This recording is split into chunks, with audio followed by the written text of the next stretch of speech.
5,1. Rádio Jovem Pan Santos.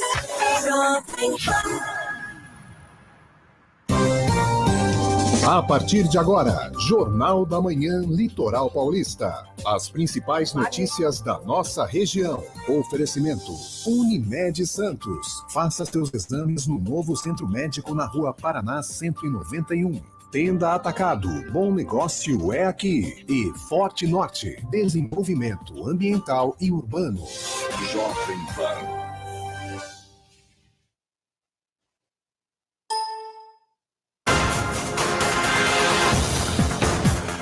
7h03. Bom dia para você, ouvinte da Jovem Pan Santos. A partir de agora você acompanha o Jornal da Manhã Litoral Paulista, edição desta quinta-feira, 11 de novembro de 2021. Você, ouvinte, participa do Jornal da Manhã Litoral Paulista com mensagem de texto WhatsApp para o 13997880966. Repita! 13997880966. Você vai ter comentários hoje do advogado Marcelo Marsaioli, do cientista político Rafael Moreira, da advogada Patrícia Gorich e do presidente da Câmara de Dirigentes Lojistas Santos Praia, Nicolau Obeide. Você, ouvinte, também pode acompanhar imagens do estúdio da Jovem Pan FM pelo youtube.com/Jovem Pan FM Santos, pelo facebook.com/Jovem Pan Santos. Daí você participa direto pelo chat da Jovem Pan Santos, ou pelo YouTube, que é Jovem Pan FM Santos, ou pelo facebook.com/Jovem Pan Santos. A Alemanha registrou um recorde do número de casos em 24 horas, desde o início da pandemia, 50 mil casos, 235 mortes. É uma nova onda de Covid na Alemanha. A gente, normalmente, nessa pandemia tem sido o day after, né? O dia seguinte, a semana seguinte, em número de casos de mortes. E a vacinação baixa, 67% da população, é apontada, Marcelo Marsaioli, como responsável por esse recrudescimento da pandemia na Alemanha. Bom dia. Muito bom dia ao Rafael e aos Paulos aqui presentes, a Patrícia e ao Nicolau, e mais do que tudo a você, nosso ouvinte. E aí, Paulo, ontem andava escutando as manifestações dos políticos alemães, e eles são muito claros quando eles falam que é uma nova crise de não vacinados. Eles usaram esse termo que eu achei bastante interessante, porque eles reputam as pessoas que se recusam a tomar vacina, aquelas onde a vacina ainda não chegou. Às vezes tem gente que é rústica, mora vamos dizer assim, nos rincões alemães, né? E na Europa você tem gente muito isolada, por incrível que pareça, é pequeno, é muito menor que o Brasil, mas tem gente tão isolada quanto tem aqui. Agora, 67% da Alemanha é bem satisfatório se você levar em conta os 38% da Rússia. A Rússia também está um pandemônio por causa disso. Não só a Rússia, como outros países do leste europeu, onde a resistência vacinal é muito grande. Então, não tem segredo. O Brasil mostra que não tem segredo. A gente chegou ontem, se não me engano, a 73% de primeira dose, né? E depois que finalmente as autoridades públicas reconheceram a vacina como a grande solução, a coisa para nós andou, né? Todos os dias diminui o número de óbitos. O Brasil, se não me engano, ontem ou anteontem estava em 267, algo próximo. A média móvel de mortes, a média diária, está em 254 no Brasil, uma queda de 25% em relação a 15 dias atrás. Isso, é ótimo. A gente ainda vai no uso de máscara, a gente agora torce muito para o que vai acontecer no Réveillon e no Carnaval, especialmente o Carnaval. Mas eu acho que a Alemanha, eles vão tentar agora dar uma segurada. É uma crise que enxerga a falta de vacinação como o seu maior pivô, e é o que a gente tem que prestar atenção para aqui também a gente concluir a nossa e fazer a lição de casa. Essa conta é interessante, né, Rafael? Porque a Alemanha tem 67% de vacinados, então ela tem 33%, um terço da população, de não vacinados. E nesse um terço da população, a epidemia pode se propagar do mesmo jeito que no começo, o vírus. O Brasil fez realmente uma lição de casa bonita, está fazendo. Já são no total 290 milhões de doses. É muita dose, né? São 73% com a primeira dose, 156 milhões, 57% com a segunda dose, ou dose única, 122 milhões, e dose de reforço já para 11 milhões, 5% da população. Ainda assim, a gente tem uma porcentagem de imunizados, 57%, menor do que da Alemanha. Vale lembrar Bom dia, Rafael. Bom dia, Paulo, Marcelo, bom dia a todas e todos. Vale lembrar que a imunização completa, ela só vem 2 semanas depois da segunda dose. Então, ainda que esses países atinjam um patamar bom de vacinação, ainda leva um tempo para que cada pessoa tenha ali a sua resposta imunológica e, de certa forma, barre, né, que a Covid se espalhe ainda mais. É importante pontuar que países tal como a Alemanha, assim como os Estados Unidos e outros países da Europa Ocidental, eles contam com um movimento antivacina muito forte, algo que não é uma tradição no Brasil, né? Se você faz qualquer pesquisa de opinião no nosso país, a proporção de pessoas que decidem se vacinar, seja em qualquer campanha, ela é bastante alta. O que muitas vezes falta é a dose para chegar no braço dessa pessoa, mas a proporção de pessoas que aceita a vacinação é bastante alta. E o movimento antivacina é muito forte nesse país, né? Mesmo na Alemanha, Estados Unidos, não à toa, alguns estados dos Estados Unidos têm uma curva de pandemia bastante complicada, tal como a Alemanha está tendo agora, né? Tem uma proporção considerável da população que decide não se vacinar, você impede que seja criada ali a barreira para que o vírus se propague mais, e você acaba pagando o preço disso no seu sistema de saúde, que acaba tendo maior número de casos, maior número de óbitos e acaba ficando abarrotado. A gente, felizmente, aqui no nosso país, não conta com o movimento antivacina que tem tanta força e tanta pressão política quanto nesse país. A gente chegou a ter esse movimento antivacina mais forte no Brasil, mas era um fenômeno principalmente de redes sociais, antes da vacina ser criada, né, a vacina contra a Covid. O Datafolha mediu 8% dos brasileiros que não pretendiam se vacinar, e como disse o Rafael, essa porcentagem de brasileiros que não aceitam a vacina é pequena mesmo, é entre 6% e 8%, em agosto do ano passado. Em dezembro, depois de uma campanha antivacina mais forte assim nas redes sociais, esse número chegou, medido pelo Datafolha, a 23%. Em janeiro começou a vacinação e esse número voltou a cair em maio para 8%. Nicolau, bom dia. Paulo, bom dia, Paulo. Bom dia, Paulo Andrade, Patrícia, Marcelo. Tem o nosso convidado, né, o Rafael, não o conheço, mas um prazer estar com você também. Bom dia aos nossos ouvintes. Bom dia à Legião Santista, né, que pelo menos respira mais sossegada hoje, né? O Paulo Andrade também não deve estar muito feliz pelo Corinthians ontem, mas a Legião Santista está respirando mais folgada. A vacinação, Paulo, eu acho que vai muito bem no país. Eu respeito aqueles que não querem ser vacinados. Eu acho que é uma postura que eu tenho. Eu acho que a pessoa tem o direito de escolher. Eu estou vacinado, tomei as 2 doses, ainda não tomei a terceira por falta de tempo, vou tomar. Mas eu acho muito mais importante, como eu já falei anteriormente, em vez da vacina, o teste, né, em muitos locais, porque a vacina não é 100%. Mas eu acho que o Brasil está dando uma lição para o resto do mundo, principalmente para o país mais desenvolvido do mundo, que é os Estados Unidos, na qual eles estão com problemas seríssimos de vacinação lá. Eles não conseguem ultrapassar os 60% dos vacinados no país.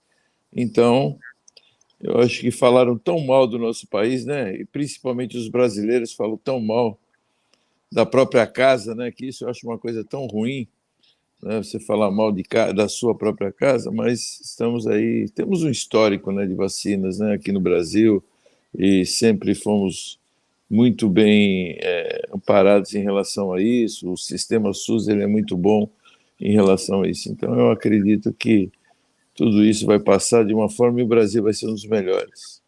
Eu tenho a impressão também que a imagem do SUS vai sair mais polida dessa pandemia, não é, Patrícia? O Brasil, na vacinação, ele tem o histórico da revolta da vacina. O Brasil deve ter sido o único país do mundo que teve uma revolução, quase, a revolta da vacina no começo do século passado, mas que tem também, ao lado disso, uma história muito bonita nesse campo da imunologia, em nível mundial, principalmente pelo trabalho do Oswaldo Cruz, do Vital Brasil, do Butantan, da Fiocruz. Bom dia, Patrícia. Bom dia a todos da bancada, a todos os nossos ouvintes. Falando aqui diretamente de Buenos Aires, Argentina, mas não deixo de participar aí do programa, só em ocasiões excepcionais. Bom, eu acho que você falou tudo, Paulo. A importância do SUS, ela é mundial, né? Reconhecida mundialmente como um dos melhores sistemas, se não o melhor sistema de saúde. Mas tem muita fila, tem médico que falta, tem falta de insumo, tem. Mas se vocês já tiverem a oportunidade de viajar para outros países e passar pelo país e ser estrangeiro e precisar de atendimento, vocês vão ver que o SUS é muito bom, né? Mas o que me preocupa, Paulo, eu não sei se eu vejo com tanta tranquilidade, né? Como vocês estão vendo a questão aí da variante Delta, voltando com tudo na Europa, e não é só a Alemanha, são 19 países passando por isso. O que me preocupa é que os índices de vacinação estão bem parecidos com o do Brasil, né? E também o que me preocupa é que ainda tem muita gente que acha que tem o direito de não se vacinar. Então, eu discordo, já no Bom Dia, né, Nicolau? Eu já discordo do Nicolau quando ele fala que é direito da pessoa não se vacinar. Não é direito da pessoa, porque a partir do momento que a pessoa não se vacina e coloca a vida de outras pessoas em risco, né, essa liberdade é mitigada. Isso está na lei, não sou eu que estou falando, não é achismo meu, está na lei e nos princípios de direito sanitário, né? Então, logo, a vacinação tem que ser imposta, sim, à população. Para aqueles que não queiram se vacinar, aí tem que ser de forma indireta, como, por exemplo, demissão de funcionários, sim, restrição de viagem, sim, porque não dá para a gente passar por essa onda que, por exemplo, a Alemanha está passando simplesmente porque o bonitão lá não quer se vacinar e é contra a vacina e capturas, né? E aí o mundo inteiro paga por isso. Então, eu acho que já está todo mundo de saco cheio dessa pandemia, né? E a única forma comprovada, né, de efetivamente terminar essa pandemia é, sim, através da vacina. Os números estão aí para provar isso. O direito de não se vacinar é individual. Agora... eu só queria contestar uma coisa, Paulo, se você me permite. Veja bem, Patrícia. O fato de você não se vacinar, você põe em risco a sua própria vida. Você não contamina ninguém, porque até vacinado você pode contaminar, até vacinado, Patrícia, você pode contaminar uma outra pessoa. O que eu acho importante, eu não estou defendendo aqui quem não se vacina. O vírus é circulante, né, Nicolau? Então, por eu conheço pessoas da que... falta de vacina, ela vai ter, obviamente, a doença, Patrícia, e pode espalhar para outras pessoas que já se vacinaram... Novas variantes. Pessoas que se vacinaram pegaram Covid. Conheço gente que se vacinou, você também conhece, que tiveram Covid e morreram. E tem pessoas que não se vacinaram, que não tiveram Covid. E eu acho mais importante, o direito e o respeito da pessoa, mas eu acho muito mais importante do que o passaporte da vacina que estão exigindo, o teste em 24 horas ou 48 horas, como vai ter na Fórmula 1, como tem em alguns outros locais, que as pessoas que não se vacinaram estejam com teste. Porque você pode estar com Covid, estar vacinado e transmitir para outro. O risco, na verdade, da vacina, de não tomar, é da própria pessoa. E é um direito que ela tem. Não é, Nicolau. O risco é a gente ter o vírus com novas variantes. Mas a gente precisa terminar esse Vamos ouvir, Rafael. O direito de não se vacinar é um direito individual. Agora, o direito bem coletivo, ele se sobrepõe ao bem individual. Então, as restrições de circulação, elas são aceitáveis. Elas não ferem o direito individual da pessoa não se vacinar, não é? Bom, enquanto cientista, eu acho que eu tenho a obrigação de me basear em dados, em evidência científica e estatística, né? Então, eu vou corroborar aqui um pouco a visão da Patrícia. Estatisticamente, uma pessoa não vacinada, ela tem 11 vezes mais chance de transmitir o vírus. Então, quem não está vacinado não está apenas se colocando em risco, está colocando em risco todas aquelas pessoas que estão ao seu redor, pessoas que ela convive no seu dia a dia. Inclusive os vacinados que podem contrair também a doença. Exato. E eu não posso avaliar o que está acontecendo num país como um todo a partir do meu próprio círculo social, né? Por exemplo, só para trazer um exemplo aqui, eu tenho 3 amigos que pararam de fumar recentemente, eu não concluo a partir disso que a sociedade brasileira está parando de fumar. Eu tenho que ver se os dados corroboram com isso, né? Eu tenho amigos que foram vacinados e pegaram, tenho amigos não vacinados que pegaram também. Eu não posso avaliar o que está acontecendo no país como um todo a partir do meu círculo ali da mesa do bar e tal. Então, estatisticamente, como eu falei, uma pessoa não vacinada, ela transmite 11 vezes mais o vírus, ela tem uma carga viral muito maior, ou seja, ela vai contaminar muito mais gente. Por isso, como a Patrícia coloca, eu acho que muito bem. A liberdade de não se vacinar, ela tem um limite. E o limite é você estar vivendo em sociedade, né? Você não vive sozinho, numa bolha, isolado, ou no iglu, no Alasca e tal. Se você vive no iglu, no Alasca e não quer se vacinar, aí é uma questão, tudo bem, é uma questão sua. Se você vive numa sociedade onde você circula com 300 pessoas durante o dia, pegando elevador, descendo, tomando um café no bar, etc., você tem a obrigação de se importar com a vida daquela pessoa com a qual você interage no seu dia a dia. Por isso a importância da vacina, e a estatística mostra isso, né? Não à toa a Alemanha está passando por isso aí agora. Marcelo, o Rafael tocou num ponto importante. A pessoa vacinada, mesmo contraindo a doença, ela tem uma carga viral menor, ela transmite menos, né? É por isso que eu não gosto de convidar os caras, eles já falam antes de mim o que eu ia falar. Eu tô brincando, o Rafael é muito amigo meu já há muitos anos, mas eu ia falar de estatística. Para mim a questão é número, não tem muito segredo. Eu conheço gente na mesma situação que o Nicolau falou, eu conheço gente que vacinou e pegou, conheço gente que vacinou e foi a óbito, só que eu conheço, milhares de pessoas que tomaram a vacina e estão bem, que a gente vai poder dizer também. Então, se a gente vai partir de algum achismo aqui, eu também, será que foi por causa da vacina? Eu acho que sim, né? Eu acho que os números não mentem. Por isso que eu falo que é estatística a questão. Se você colocar as curvas em descendente ao lado do aumento de vacinação, você vai perceber que não existe coincidência científica. A ciência não tem coincidência, Paulo. Ela tem base empírica, né? Então, assim, a base empírica disso mostra que começou a vacina, melhorou. Agora, claro que eu vou colocar em risco mais gente se eu não me vacinar. Então, assim, se o eremita da ilha de Urubuquiçaba não quiser se vacinar, eu não me incomodo. Até porque os animais não vão morrer de Covid. Então ele pode ficar sozinho lá. O que a gente está falando aqui é de gente que circula, né? E vamos falar de uma outra coisa aqui, que na minha primeira manifestação eu esqueci. Geralmente as pessoas que tendem a optar pela não vacinação, não é o Nicolau defende um direito, mas ele se vacinou. É diferente. Mas tem gente que opta pela não vacinação. É gente rebelde, gente que vai fazer questão de sair, de não usar a máscara, de ter contato. Também tem isso. Muita gente que não gosta da vacina tem a tal da rebeldia, que muitas vezes é política. É o birrento.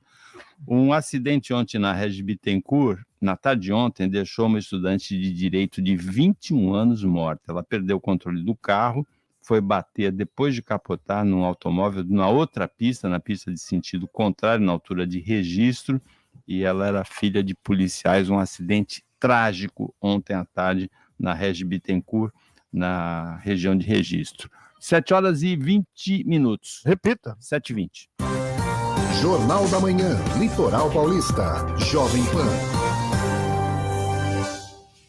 Está precisando de EPIs, ferramentas e suprimentos para sua obra e indústria? Fale com a especialista Protisan Equipamentos. As melhores marcas e produtos. Venha nos visitar. Avenida Conselheiro Neves, 69 Santos. Telefone 33214725. Acesse protisan.com.br. A Sabesp apresenta toques para economizar água. Abriu, ou fechou. Primeiro, toca aqui comigo. E feche a torneira quando não estiver usando. Tome banhos curtos. E feche o chuveiro ao se ensaboar. Abriu, ou fechou. Anote este toque. Use vassouras e não use mangueiras. Feche a torneira ao lavar as mãos, escovar os dentes ou fazer a barba. Vivemos um período de poucas chuvas. Torneira, abriu, usou, fechou. Sabesp, Governo de São Paulo. Trabalho e respeito por você. Você é daqueles que não tem tempo para cuidar do crescimento da sua empresa? Então está na hora de conhecer a WorldCom Brasil, uma plataforma de negócios com múltiplas capacidades de atendimento, de planejamento estratégico até planos de expansão, passando pelo marketing. Ajudamos você a encontrar o melhor melhor caminho para sua empresa sem aquelas falsas soluções milagrosas. Se os seus negócios não evoluem mais, procure a WorldCom Brasil. Ligue 011 97425 6616 ou acesse wordcom.com.br. Potencializar talentos é mais do que desenvolver habilidades pessoais. É formar pessoas felizes. É isso que o Colégio Jean Piaget em Santos faz todos os dias. Da educação infantil ao ensino médio. Projeto pedagógico avançado e multilingüe. Ambiente acolhedor. Tecnologia inovadora. E um corpo docente altamente capacitado. São muitos os diferenciais que preparam o aluno para potencializar seu conhecimento e sua felicidade em qualquer lugar do mundo. Jean Piaget. Ensino internacional com sobrenome. A OAB Santos desempenha papel importante de representação da sociedade civil. Em um ano diferente para todos, ela continua a defender a advocacia e a sociedade santista, seguindo protocolos internacionais de biossegurança. Uma sociedade só pode existir plenamente com uma advocacia forte e atuante. OAB Santos. Valorizar o advogado é garantir o acesso à justiça, é garantir os seus, os nossos direitos. A notícia em primeiro lugar. Jornal da Manhã. 7h23.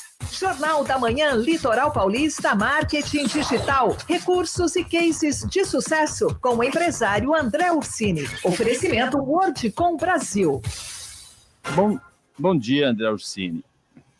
Bom dia, Paulo Schiff, bom dia ao Paulo Andrade, bom dia aos colegas da bancada e bom dia principalmente quem nos acompanha aí nessa manhã de quinta-feira, né, Paulo? Hoje eu vou falar sobre assessoria de imprensa, Paulo. Eu tenho visto por aí muitos empresários dizendo que não precisam mais de uma assessoria de imprensa porque o marketing digital mudou tudo isso e que agora é muito mais fácil colocar as empresas dele em evidência do que ter um assessor de imprensa para isso. Isso não é todo verdade, Paulo. A assessoria de imprensa foi uma das primeiras a sentir o impacto da nova realidade digital. O grande desafio para os jornalistas de assessoria no passado era colocar os seus clientes nas mídias impressas tradicionais. Hoje em dia, muitos desses veículos, Paulo, não existem mais de forma concreta. Alguns sumiram e outros viraram uma grande site ou uma grande plataforma de notícias. Uma das formas também mais antigas de assessoria, Paulo, também era estabelecer contato direto com jornalistas dos veículos. Hoje, praticamente todo esse contato é feito de modo digital, seja via e-mail, seja pelo Facebook, Instagram ou pelo WhatsApp. Poucas assessorias continuam fazendo aquele tradicional clipe físico, que é o resumo de tudo que foi vinculado sobre o seu cliente. Com as notificações e alertas dos próprios sites de busca, já é possível montar rapidamente um clipe inteiramente digital e enviar por e-mail ou por WhatsApp em apenas alguns instantes. E não são apenas informações e notícias que precisam ser produzidas. As assessorias hoje, Paulo, precisam se transformar em produtoras de conteúdo, principalmente se quiserem visibilidade no mundo digital. Aquele velho estilo de se fazer assessoria baseado em releases e follow-ups não está condenado, ele só precisa se modernizar. A primeira coisa a se fazer é adaptar a assessoria ao mundo digital. Depois, entender que os relacionamentos de assessoria não podem mais se restringir apenas aos jornalistas. Hoje, formadores de opinião, influenciadores digitais e até celebridades merecem toda a nossa atenção. E é preciso buscar relacionamento com esse tipo de pessoa. Ou seja, a realidade digital não acabou com a necessidade de se ter uma boa assessoria de imprensa, apenas deixou claro que os jornalistas das assessorias precisam desenvolver estratégias para se conectar com públicos também estratégicos para o seu tipo de clientela. E o marketing digital é a ferramenta que essas assessorias também têm que usar para manter o seu foco de negócio. Desenvolver canais online, construir uma marca no mundo digital, que também seja forte, e desenvolver também conteúdo, devem ser as preocupações que uma boa assessoria de imprensa deve ter. Antes, ela só se preocupava com releases e atendimento a jornalistas. Ou seja, o marketing digital não exclui a necessidade de uma boa assessoria de imprensa. Pelo contrário, são estratégias e ferramentas que se complementam. Agora, como eu transformar o meu assessor de imprensa tradicional num assessor de imprensa digital? A primeira coisa a se fazer, Paulo, é que a criação de conteúdo tem um papel central na assessoria digital. Depois, escolher a melhor plataforma para distribuir esse conteúdo. E pode ser de várias plataformas diferentes, de acordo com cada conteúdo. Por exemplo, Se a prioridade são os vídeos, devemos pensar primeiro no YouTube e TikTok, sendo que são vídeos de configurações totalmente diferentes para cada um tipo de plataforma. Construir e gerenciar perfis é outra atribuição importante do assessor digital, assim como marcar presença digital constante e fazer campanhas que possam ter engajamento social. Ou seja, o trabalho da assessoria ficou mais rico e complexo com o marketing digital, Paulo. 7h27. André Orsini, obrigado pelas informações sobre marketing digital no quadro de todas as quintas-feiras aqui no Jornal da Manhã Litoral Paulista. Obrigado, fiquem todos com Deus. Jornal da Manhã Litoral Paulista Marketing Digital. Recursos e cases de sucesso com o empresário André Ursini. Oferecimento WorldCom Brasil. Você é daqueles que não tem tempo para cuidar do crescimento da sua empresa? Então está na hora de conhecer a WorldCom Brasil, uma plataforma de negócios com múltiplas capacidades de atendimento, de planejamento estratégico até planos de expansão, passando pelo marketing. Ajudamos você a encontrar o melhor caminho para a sua empresa sem aquelas falsas soluções milagrosas. Se os seus negócios não evoluem mais, procure a WorldCom Brasil. Ligue 011 97425 6616 ou acesse wordcom.com.br. A notícia em primeiro lugar. Jornal da Manhã. O sorteio de ontem da Mega Sena teve 5 vencedores que dividiram o prêmio de R$90 milhões, 18 milhões para cada um. Os 5 acertaram as dezenas 3, 19, 25, 37, 44 e 56. Uma em cada horizontal, né? Direitinho, tudo distribuidinho. Raro até, né? Muito raro isso. Fácil o número, né? Facinho. O André Ursini, eu vou lançar, eu sei que o André está escutando ainda. André, o Paulo está muito preocupado aqui, está querendo saber como é que ele faz para conseguir mais seguidores no TikTok. Ele falou que desde que ele encerrou a conta dele no Orkut semana passada, ele nunca mais trabalhou nisso. A Patrícia gosta lá. É um videozinho do TikTok, né? Patrícia, o Supremo Tribunal Federal suspendeu ontem o pagamento de emendas do relator, aquele processo que ficou chamado como orçamento secreto, foi de goleada, 8-2. Foi um julgamento jurídico e político, né? O STF está mostrando que não vai aceitar esse tipo de força, né? Entre a Câmara e o Senado e o STF, né? É interessante porque normalmente a gente tem placares apertados, né? Mas quando a gente tem esse tipo de placar é que demonstra realmente que houve aí um posicionamento político, né, Paulo? Eu acho que a leitura que eu faço é justamente essa. Foi um posicionamento jurídico-político que é a cara do STF, né? Eu achei interessante, Rafael, essa discussão, porque ela tinha um aspecto de interferência. Um dos pontos era a interferência de um poder no outro, o judiciário interferindo mais precisamente no legislativo, embora quem forneça o dinheiro das emendas seja o executivo. Mas, de outro lado, tinha claramente um princípio constitucional aí, que é o da transparência, né? Sim, exato, né? Acho que esse é um dos principais, inclusive, princípios constitucionais que tem sido deixado de lado aí nos últimos anos, né? Lógico que a gente já teve episódios assim no passado, né? Votações secretas no Congresso, acho que até, de certa forma, votações que atravessam a noite, muitas vezes também pecam na sua transparência, mas a decisão do STF, ela foi muito clara, né? A forma como o Poder Legislativo estava conduzindo uma boa parte do seu orçamento, do orçamento nosso, né, na verdade, todos nós, estava sendo feita à margem da população e, de certa forma, até da imprensa, inclusive, né? Ninguém estava sabendo muito bem o que estava acontecendo, a decisão foi muito bem feita, eu acho, inclusive, uma ação, salvo engano, acho que do PSOL, acho que foi o PSOL que instigou a STF a se posicionar, enfim, acho que a gente avança. Tinha 3 ações, né? Acho que a gente avança nesse sentido, né? A gente tem muito que avançar ainda, infelizmente. Os poderes têm pecado muito na sua transparência, né? A quantidade de pessoas que pedem abertura de informações por meio da Lei de Acesso à Informação tem citado que nos últimos anos a coisa está cada vez mais difícil, informações que deveriam ser públicas, inclusive para todos nós. A gente, felizmente, avança nesse sentido com essa decisão, eu acho. Agora, Nicolau, o voto do Gilmar Mendes chama atenção, né? Porque ele votou a favor da introdução da transparência nesse processo, mas ele votou pela não suspensão das emendas atuais em função de obras já em andamento. E o INSS chiou, o INSS disse que pode não ter dinheiro para saldar o contrato com o Dataprev, por exemplo, se as emendas de relator não forem pagas. Então, nesse ponto eu vou concordar com a Patrícia, né? Apesar dela nunca concordar comigo, mas eu vou concordar no sentido de político. Eu vejo totalmente político. O STF ele é político, e tanto que ele é colocado, né? Os juízes, os ministros que estão lá são políticos, votos contrários. E o Gilmar Mendes realmente teve um voto curioso. Eu prestei atenção em relação ao voto dele. E eu vejo, assim, a política e o lobby, né? Eles fazem muito lobby de interesses individuais. Eu vejo que o princípio de tudo isso é errado, né? O sistema está errado. O pagamento de precatórios também já é uma coisa errada. Os orçamentos também, eu vejo que é de uma forma errada. Então, colocar um controle fiscal nos orçamentos. Essa Bolsa Família, ou Bolsa Brasil, que eles estão querendo fazer, é um ato totalmente político. O Bolsonaro está querendo fazer isso, é óbvio, visando a reeleição. Como outros também utilizaram disso. O Lula utilizou disso, a Dilma utilizou disso.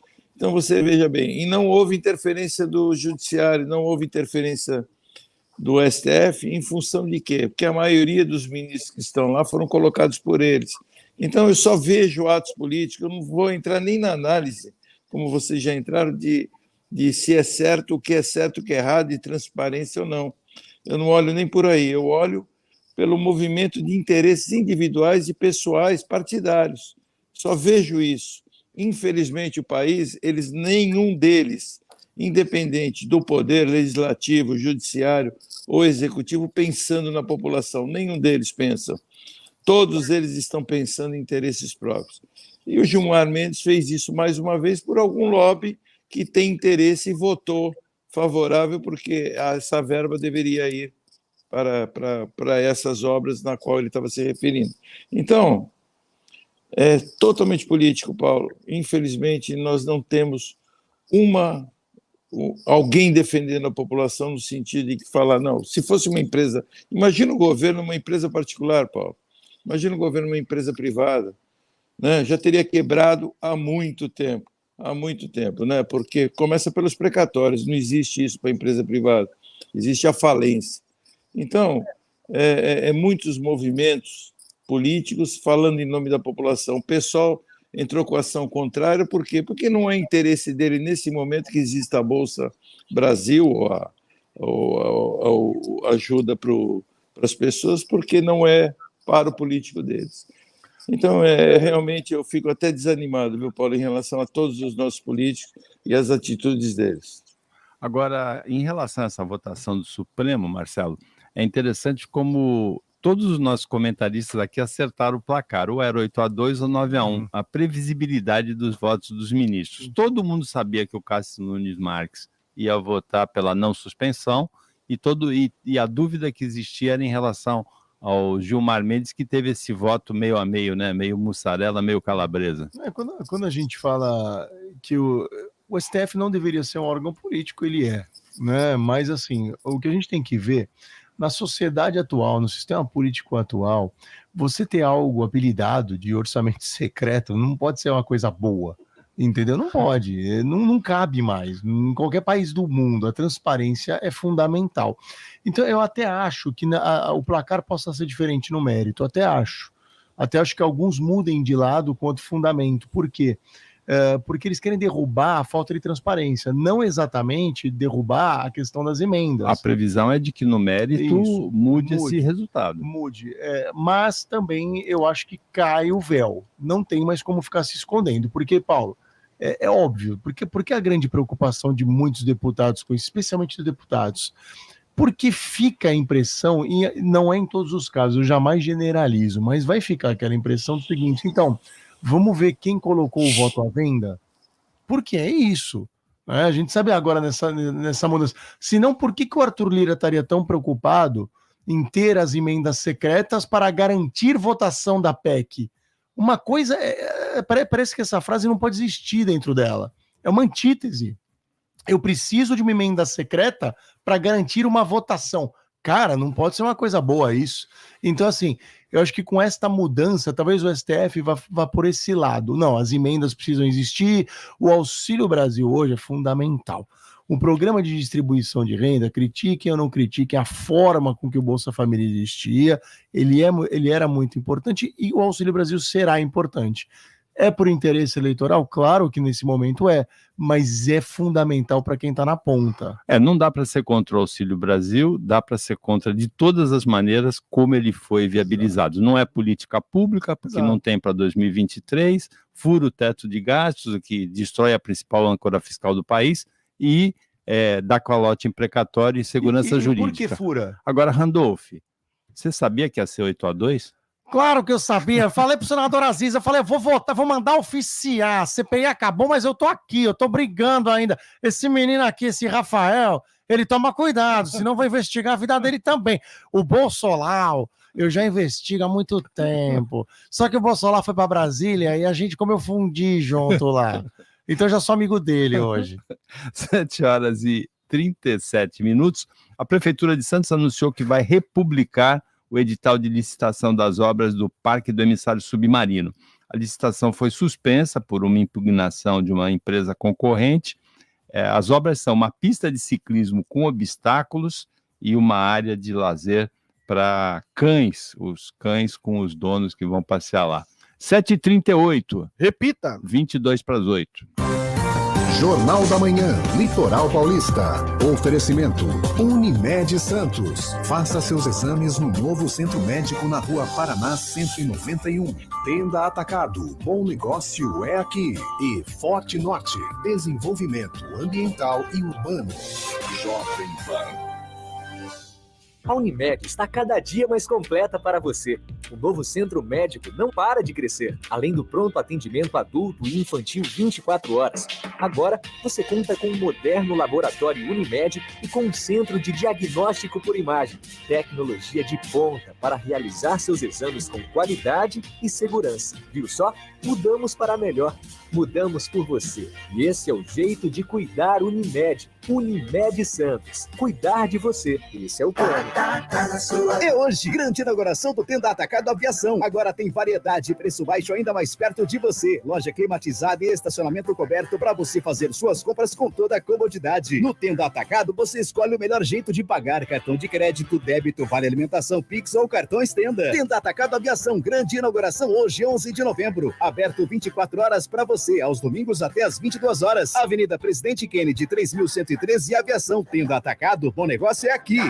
O futuro da sua cidade tem nome, Forte Norte. Há mais de 25 anos no território nacional, a Forte Norte se destaca por sua atuação em iluminação pública, limpeza urbana, infraestrutura, edificação, tecnologia e meio ambiente. A participação no mercado está em sintonia com as necessidades da iniciativa pública e privada. Desenvolver um grande futuro. Esta é a receita da Forte Norte. Acesse fortenorte.com.br. Forte Norte, desenvolvimento ambiental e urbano. Momento Molecão, tem de tudo pro seu amigão. Carrapatos são parasitas difíceis de combater, pois o seu ciclo de vida usa tanto o animal para se alimentar, como o ambiente para se reproduzir. Porém, o maior problema são as doenças que podem transmitir, que podem levar o seu pet de companhia a óbito ou deixar sequelas na sua saúde. Por conta disso, a prevenção contínua é de extrema importância. Molecão, cão, tem de tudo pro seu amigão. Você também pode ser cliente Molecão e ter todas as vantagens em nosso atendimento VIP. Quem já é, sabe do que estamos falando. Quem ainda não é, está na hora de surpreender-se. Pet Shop Molecão. Fone 3227-5249.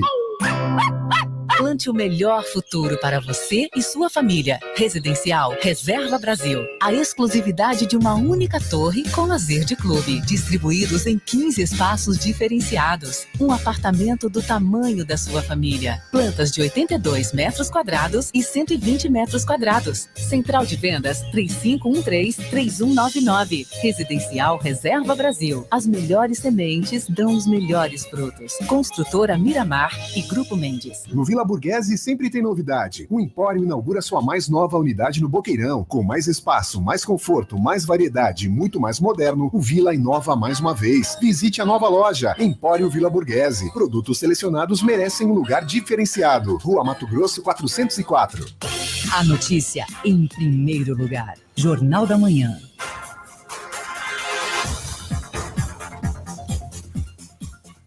Na rodada de ontem do Campeonato Brasileiro, começou na terça, né, com a vitória do Grêmio sobre o Fluminense por 1-0, o Grêmio dando um sinal de reação.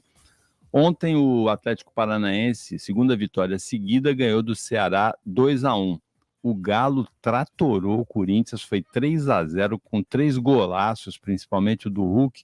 Agora, Paulo Andrade, pelo amor de Deus, o Corinthians não acertou nenhum chute no gol do Atlético ontem. Foi a primeira vez no Campeonato Brasileiro. O Corinthians acertou uma finalização no gol do Atlético. A coisa é aquele negócio que não funciona. Sabe aquele futebol de preguiçoso que eu falo que o time tem preguiça?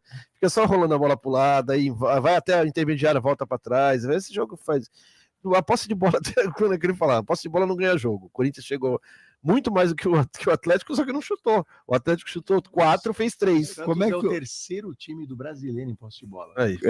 Por causa do Fernando Diniz. O Paulo bateu a cabeça, posse de bola é que nem o cara que fica chavecando a garota na balada 3 horas seguidas e chega o outro e leva para o motel. Que isso? Que é isso? O Renato Gaúcho que define assim a posse de bola e o gol. Não adianta nada. O Paulo Andrade bateu a cabeça em algum lugar?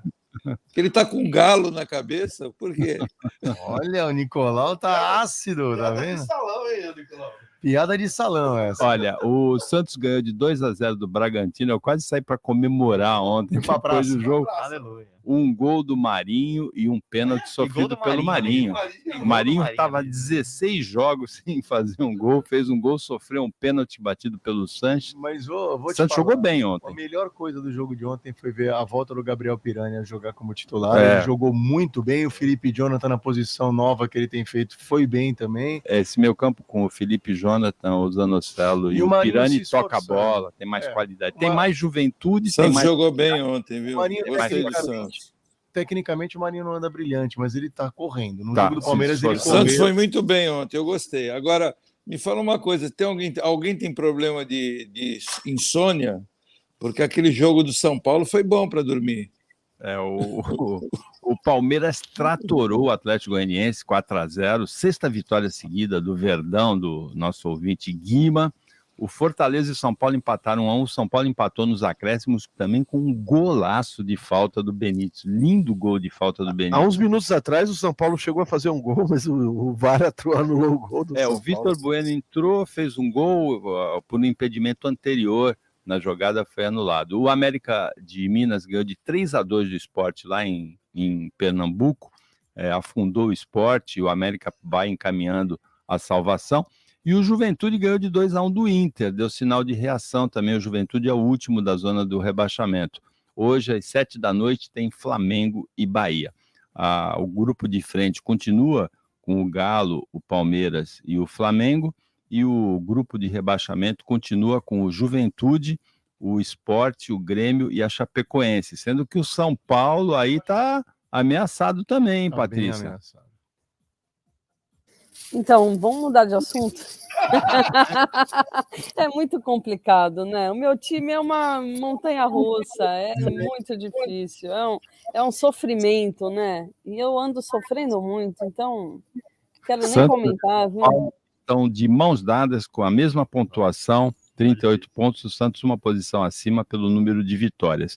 Hoje, 9h30 tem Brasil e Colômbia, e aí nesse jogo se traduz, Rafael, a falta de interesse da população pelo Brasil e Colômbia, pela seleção brasileira, está traduzida dessa vez em números. O jogo é na Arena Neoquímica do Corinthians, hoje às 9h30. Dos 45 mil ingressos ontem, só tinham sido vendidos 15 mil, um terço. A CBF vai doar 8 mil para profissionais de saúde por falta de interesse dos torcedores pela seleção brasileira. E era algo impensável, né? Até alguns anos atrás, a CBF ter que doar ingresso para as pessoas irem assistir a seleção brasileira, uma das maiores seleções do mundo. Mas enfim, a gente já caminhava nesse sentido já há algum tempo, né? A CBF parece jogar contra o futebol brasileiro, marcando uma rodada de brasileiro junto com o jogo da seleção brasileira. E aí, ainda mais um dia de jogo do Flamengo, né? Que tem essa torcida que a gente sabe, reconhecendo, gostando dele ou não, de milhões e milhões de pessoas que vão estar muito mais interessadas em assistir um jogo do Flamengo, que está lutando ali para chegar no título, do que, enfim, a seleção brasileira já praticamente classificada para a Copa. 56 mil pessoas no jogo do Galo e Corinthians ontem em Belo Horizonte, 15 mil ingressos vendidos até ontem para o jogo da seleção brasileira. E o torcedor do Santos, Bruninho, de 9 anos, que foi hostilizado por alguns torcedores, que não são torcedores, né? No domingo, por ter ganhado de presente a camisa do goleiro do Palmeiras, Jailson, ele fez um vídeo de desculpas, e aí ele recebeu o apoio do Pelé, do Neymar, até o Adriano Imperador se manifestou aí, e também a Anitta, Sabrina Sato, Prior. Ele foi ontem à Vila Belmiro e ficou feliz da vida. Patrícia, o Sérgio Moro, ex-juiz, ex-ministro da Justiça, ex-juiz da Lava Jato, né? Uma personalidade, aí uma celebridade jurídico-política, ontem se filiou ao Podemos e deu uma agitada na corrida presidencial. Pois é, Paulo. O Moro que falou que não iria se candidatar a cargo algum, né? Mudou de ideia, voltou para o Brasil. Talvez, alguns dizem até vislumbrando aí uma blindagem, né? Porque ele corre o risco de ser preso, assim como o Deltan Dallagnol também se filiou ao mesmo partido político, né? Eu vejo como uma possível terceira via. O discurso dele é contra a corrupção, contra a rachadinha, contra mensalão, contra petrolão. Acho que deixou bastante claro, né? Contra a PT, contra tudo o que está sendo feito aí no governo Bolsonaro com relação às rachadinhas. Eu acho que foi uma direta para o Bolsonaro. Mas me preocupa porque, assim, tanto se discutiu, né, com relação ao foro privilegiado, ele mesmo, um dos grandes críticos do foro privilegiado, se filia a um partido político buscando esse apoio, né, e buscando um foro privilegiado, porque a gente não pode negar que ele corre, sim, risco de prisão por eventuais crimes que ele tenha cometido, né, ele e o Deltan. No mais, é uma solução, uma possível solução de terceira via, mas assim, eu não sei se ele é a pessoa certa para isso, Paulo. Eu achei ele, enquanto ministro, muito juiz, né? Ele, enquanto ministro, foi muito juiz. E também ele estava naquela reunião em que foi feita uma série de crimes, né? Pelo menos intenções de crime ambiental do então ministro do Meio Ambiente, e ele quedou-se inerte, né? Sem falar. Então, isso também me preocupa.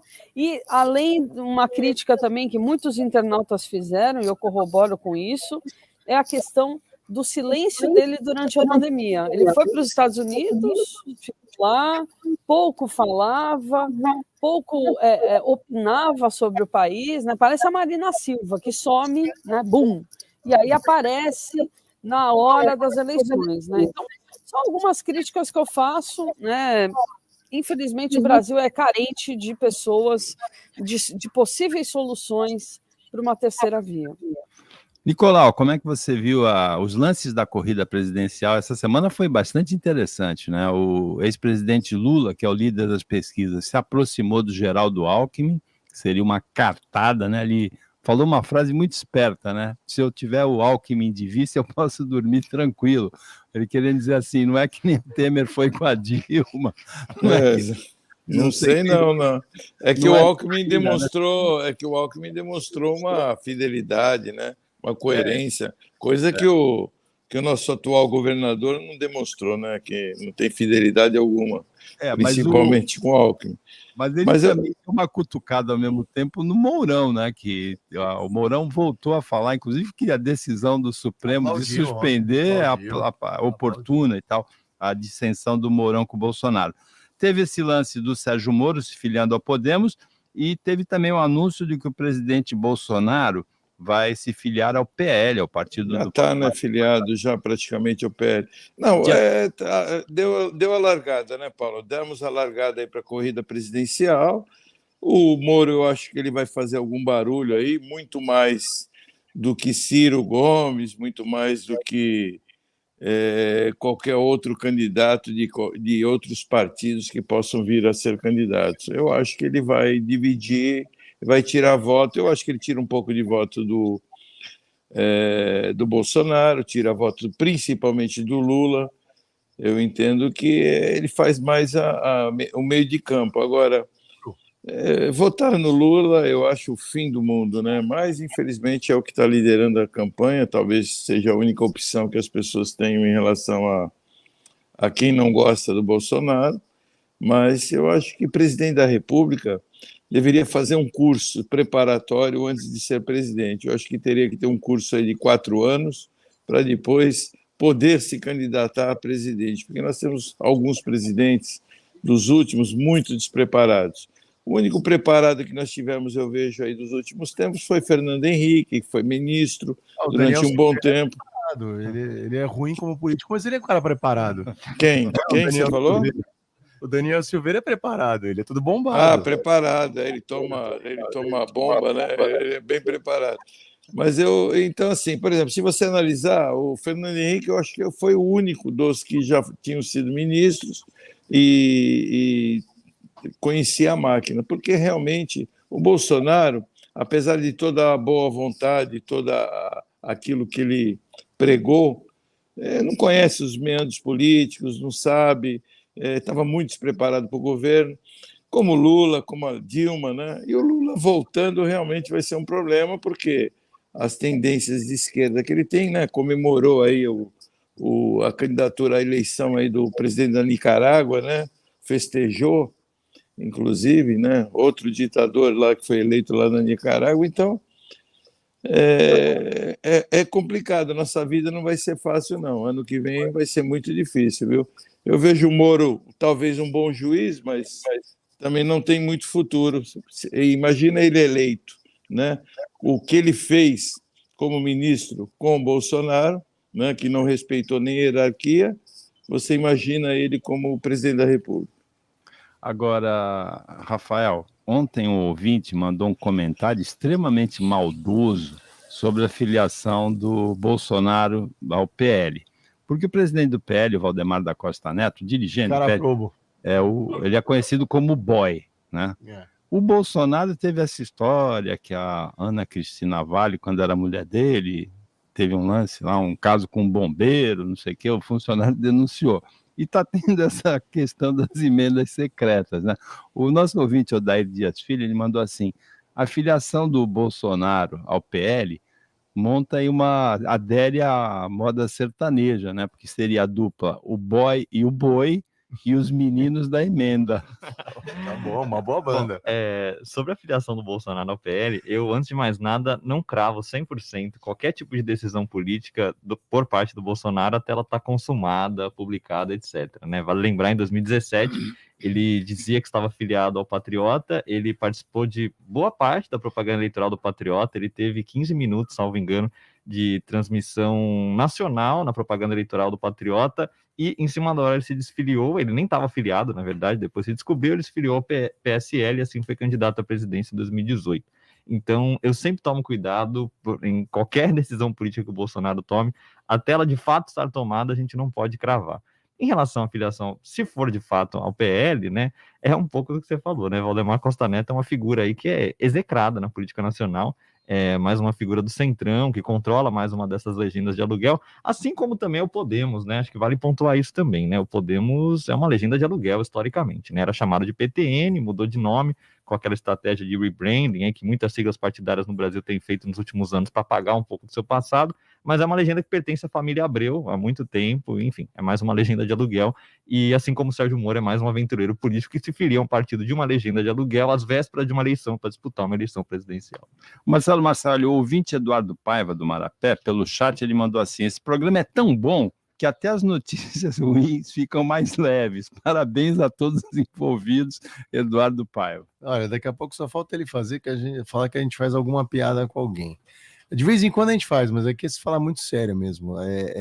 E aí, Paulo, eu vou dizer o seguinte, eu acho, não sei se vocês já escutaram a expressão marcar posição, eu acho que o Moro, ele não tem pretensão nenhuma de vencer essa eleição. Ele quer marcar posição e, para mim, ele vai atrás do Senado. Ele está atrás de Senado e está querendo marcar essa posição. É só isso, porque ele está entre rejeição de bolsonaristas, que acho que ele é traidor, né? Os lulistas, historicamente, têm ódio dele, né, por causa de um devido processo legal muito discutível e que acabou na anulação da prisão do Lula. Agora, eu tenho eu discordo com o que o Nicolau falou, eu acho que ele tira voto zero do Lula. Eu acho que o Moro não tira nenhum voto do Luiz Inácio. O Moro tira todos os votos dele do Bolsonaro. Então isso é muito ruim para a direita. Tá? Para a direita em geral, essa candidatura vai ela pulveriza. dividida. Ela pulveriza e traz uma chance real. O Rafael é cientista político, eu sou só um advogado, mas para mim traz a chance real de uma vitória de primeiro turno do Lula. E tem pesquisa, só para apontar uma coisa, tem pesquisa, inclusive, que corrobora isso que você está falando, Marcelo. Tem um colega meu, Caio Barbosa, ele acabou de fazer uma parte do doutorado dele em Harvard, voltou para o Departamento de Ciência Política da USP para concluir ele agora, e ele pesquisa justamente a base eleitoral do bolsonarismo, e ele mostrou como em 2018 havia uma divisão dentro dela entre os lavajatistas e os bolsonaristas, e ele escreveu a mesma coisa nos últimos dias, inclusive. O ouvinte Arlington, ele mandou assim, tem várias participações, ele foi participando durante o programa. Na primeira parte ele mandou assim: bom dia, Paulo, acho um desserviço dar voz a uma pessoa negacionista, ela influencia pessoas indecisas quanto à vacinação. O Arlington é do Marapé. Na segunda parte do programa ele falou assim: agora sim, Nicolau, parabéns sobre a transparência. E na terceira parte ele pergunta: a pista é de ciclismo ou de skate? Tem pista de skate e a obra de uma pista de ciclismo com obstáculos no emissário submarino de Santos, 7h58. Repita. 2 minutos para as 8 da manhã. Jornal da Manhã, Litoral Paulista. Oferecimento Unimed Santos. Faça seus exames no novo Centro Médico na Rua Paraná 191. Tenda Atacado. Bom negócio é aqui. E Forte Norte. Desenvolvimento ambiental e urbano. Jovem Pan. A Unimed está cada dia mais completa para você. O novo centro médico não para de crescer. Além do pronto atendimento adulto e infantil 24 horas. Agora, você conta com um moderno laboratório Unimed e com um centro de diagnóstico por imagem. Tecnologia de ponta para realizar seus exames com qualidade e segurança. Viu só? Mudamos para melhor. Mudamos por você. E esse é o jeito de cuidar Unimed. Unimed Santos. Cuidar de você. Esse é o plano. É hoje, grande inauguração do Tenda Atacado Aviação. Aproveite as ofertas desta quinta. Válida somente para as lojas da Praia Grande. Leite integral ou semi-desnatado Jussara PP com tampa 1 litro, R$ 2,95. Detergente líquido IP 500 ml, R$ 1,49. Ovos grandes brancos cinta 5 dúzias, R$ 21,90. Tenda Atacado Aviação. Grande inauguração hoje, 11 de novembro. Aberto 24 horas para você. Aos domingos até às 22 horas. Avenida Presidente Kennedy, 3113, Aviação. O futuro da sua cidade tem nome: Forte Norte. Há mais de 25 anos no território nacional, a Forte Norte se destaca por sua atuação em iluminação pública, limpeza urbana, infraestrutura, edificação, tecnologia e meio ambiente. A participação no mercado está em sintonia com as necessidades da iniciativa pública e privada. Desenvolver um grande futuro. Esta é a receita da Forte Norte. Acesse fortenorte.com.br. Forte Norte. Desenvolvimento ambiental e urbano. ZYD 933, 95,1. Rádio Jovem Pan, Santos. Jovem Pan. A notícia em primeiro lugar. Jornal da Manhã. Os ouvintes Carolinda e Flávio Belocchi estão bravos com o Nicolau, porque eles estão dizendo assim, como é que vai dizer que o Bolsonaro não conhece os meandros da política depois de 28 anos na Câmara dos Deputados, 7 mandatos? 8 horas e 1 minuto. Jornal da Manhã, Litoral Paulista, Toxicologia, com a farmacêutica Paula Carpes. A Paula Carpes vai comentar hoje a entrada no mercado de 2 remédios contra a Covid. Bom dia, Paula. O áudio da Paula, a imagem tá boa, agora o áudio, a imagem continua a mesma. Vamos lá, Paula. Vamos ver aqui. Os remédios Tem que que... refazer a ligação. Vai ter que refazer a ligação? Fala, Paula. Não entrou a Paula ainda. O relator do projeto de lei que prorroga a 17 setores, os 17 setores que mais empregam, a desoneração da folha de pagamentos até 2026, Marcelo, ele deu parecer favorável. Isso aí o Paulo Guedes deve ter caído da poltrona quando viu isso. Deve ter dado pulo, como a gente diz no popular, né? O Paulo Guedes, ele tem lutado aí nas últimas semanas, meses, nos últimos meses, não tem dinheiro, tem muita coisa para fazer e ele prometeu demais, né? E ele prometeu não só com promessas diretas, eu farei, eu prometo, como assim? Ele criou uma aura e uma imagem do ministro da Economia super potente, parecia o chefe da Sala da Justiça, né? Dos super amigos. E não é isso que está se revelando. Ele tem os limites de qualquer outro ministro da Economia e não tem milagre em governo federal. Não tem milagre como eles pregaram que havia alguns milagres. Ô, Rafael, tem uma notícia aqui que é uma notícia muito característica do nosso tempo. Uma influenciadora digital de São Vicente, tem mais de 50 mil seguidores no Instagram, ela teve o WhatsApp dela e o Instagram hackeados e os hackeadores estão aplicando golpes nos seguidores dela.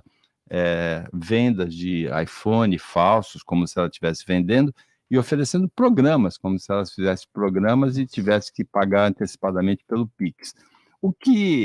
A linha telefônica dela foi passada para outra pessoa, não se sabe muito bem como, ela entende que tem cumplicidade de um funcionário da operadora. O que me impressiona, né, o nome dela é Bruna, tem 21 anos, ela registrou BO, é que há uma semana. Como é que pode ficar uma semana nessa situação? É surreal, assim, né? Primeiro é importante pontuar que o Brasil é um dos países que menos tem taxas de soluções de crime, de resolução de crimes, sejam eles crimes digitais, sejam eles crimes hediondos, etc. A gente está muito atrás em qualquer tipo de ranking mundial de resolução de crimes. E fica ainda mais difícil quando se trata desse tipo de crime virtual, né? A gente percebe que falta ainda uma série de mecanismos mesmo para a pessoa poder contestar a sua própria conta quando era hackeada, etc. Falta cumplicidade, muitas vezes, das próprias redes sociais de ajudar nesse sentido, né? A coisa às vezes fica muito complicada quando você tem uma empresa que tem uma sede fora do país, lógico, ela tem as suas sucursais aqui, mas muitas vezes é muito difícil você acessar elas quando você tem algum tipo de problema assim, e a morosidade da justiça, ela é surreal, assim, como você coloca, né? Como é que leva uma semana para a pessoa ter que resolver um problema como esse, né? Imagina uma angústia dessa moça. Não, e falta estrutura. Existem delegacias contra crimes cibernéticos, elas são super estruturadas, mas você não tem quantidade, você não tem capilaridade. Obra, né?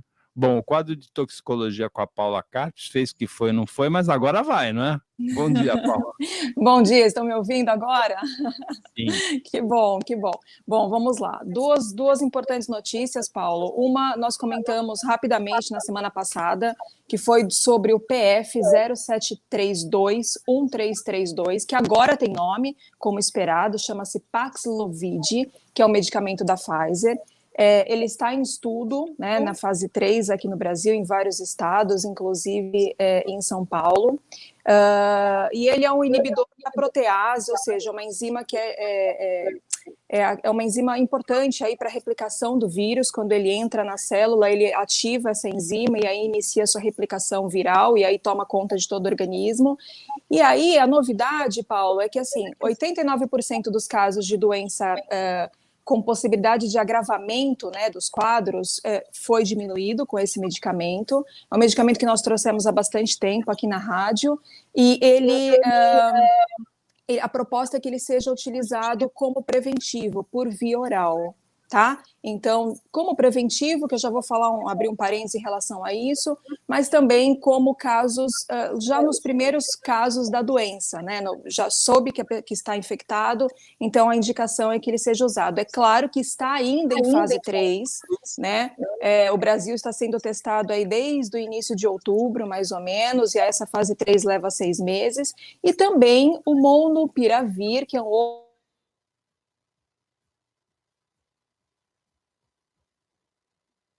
Fez que foi, voltou. Oi. Falhou?